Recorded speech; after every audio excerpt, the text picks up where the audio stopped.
Got Clayton Safey on the line from the Wolverine. Catch him on Rivals, thewolverine.com. And Clayton joins us on a regular basis to break down the maize and blue. And Clayton, it's got to feel good to actually, we're talking about a football game we just watched. And then we get to talk about another one that's coming up on Saturday night. Man, the offseason was forever. All right, so looking at the offense, before we get to all the good stuff, unfortunately, Ronnie Bell makes one of the best plays you're ever going to see that didn't count with a one-handed catch, and then he makes a 76-yard touchdown, and unfortunately, just the nature of the game. And I feel horrible, regardless of who you root for, when guys are busting their tails, working out, watching film, doing all the things in the weight room, everything all year. They get on the field. There's only 12 of these games, and gets knocked out the first game. So no Ronnie Bell for the rest of the season. So just talk about that, and then obviously the adjustments that are going to have to be made in regards to targets for the other guys.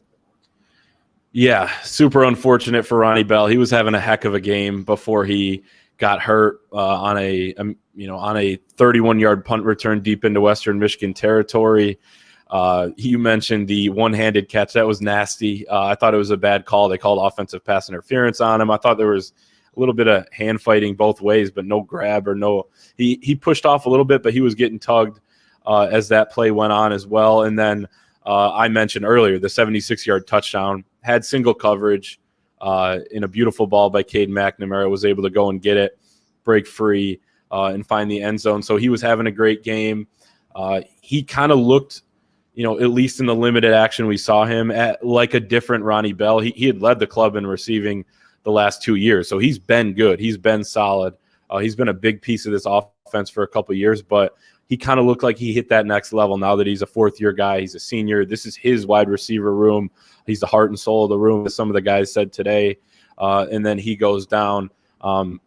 Luckily, we've been hearing a lot about how deep this wide receiver room is. Again, you can't really replace the top guy, but if you can get good production from a couple guys, and I'll mention a couple names here, but a couple guys that are going to step in, you shuffle some pieces around and you see what you can do with those guys. But Dalen Baldwin is number one, kind of a bigger receiver that can play that outside receiver spot. Jackson State transfer, who led the SWAC in receiving yards last season. He had the touchdown thrown by J.J. McCarthy in the second half there, which was a hell of a play by J.J.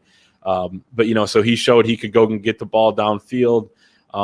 I think that Roman Wilson is another guy, a second-year guy, kind of more of a speedster. You saw him on an end-around pick up 30-some yards in the second half as well. So he's got some speed, but he's going to have to now show he can go up and make some catches downfield and be that reliable guy. That's the biggest thing I thought Ronnie Bell has brought throughout his career, is just how reliable he was. Third downs, finding soft spots in zones. And now we're seeing that he can, stretch the field a little bit more as he's progressed. So those are the two biggest names, but everybody else as well. I mean, A.J. Henning is more of a slot receiver, but if you shuffle pieces around, I think he's going to get some more snaps.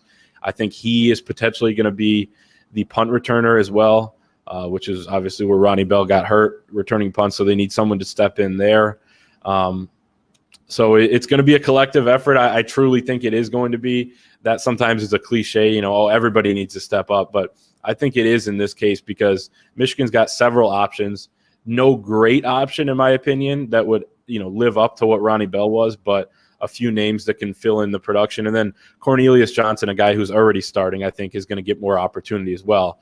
You have to mention that the guys that are already out there are going to have to produce at a higher level in addition.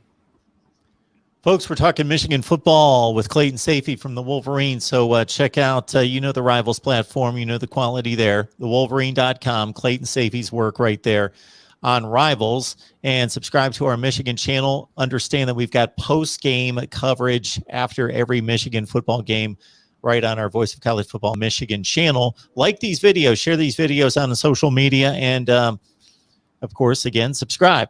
All right, Clayton. I intentionally backed up the quarterbacks to the end of the conversation because everybody's going to talk first. Quarterbacks. But I wanted to highlight some other things there. So Cade McNamara didn't have to shoulder the offense in regards to throwing the ball downfield constantly. The running game was that good.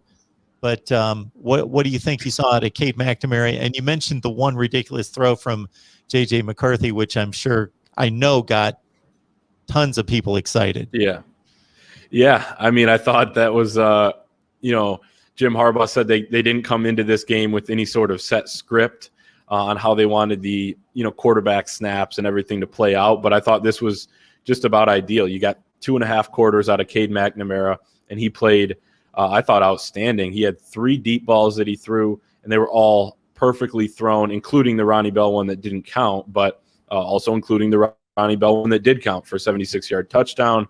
He threw a couple scores, 9 for 11, 135 yards. His 2 incompletions were batted down at the line of scrimmage. So this was about as flawless of a performance as you could have had in this kind of limited action. They didn't throw the ball much. 11 throws is not many. They were, like we said earlier, leaning on that running game. But I thought he looked really solid. And this is really the stat to know when it comes to Cade McNamara.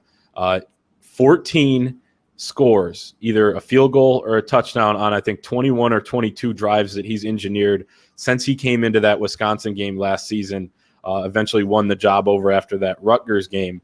So this guy, the number one stat for a quarterback is winning, right? Every coach will say that.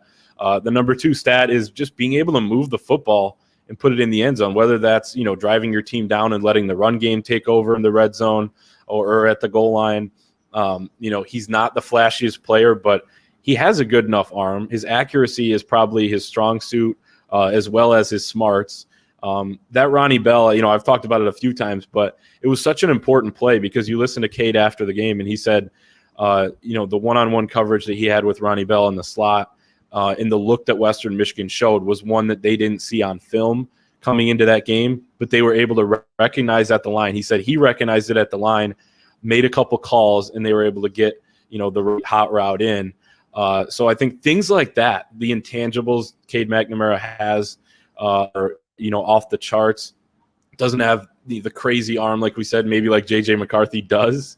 But I think it's good enough at this point. And right now, I saw it might have even have been on the broadcast because I was rewatching the game yesterday, but Dan Orlovsky and Bob Wischusen were talking about, potentially a quarterback controversy. I don't think there's anything close to that right now here in Ann Arbor.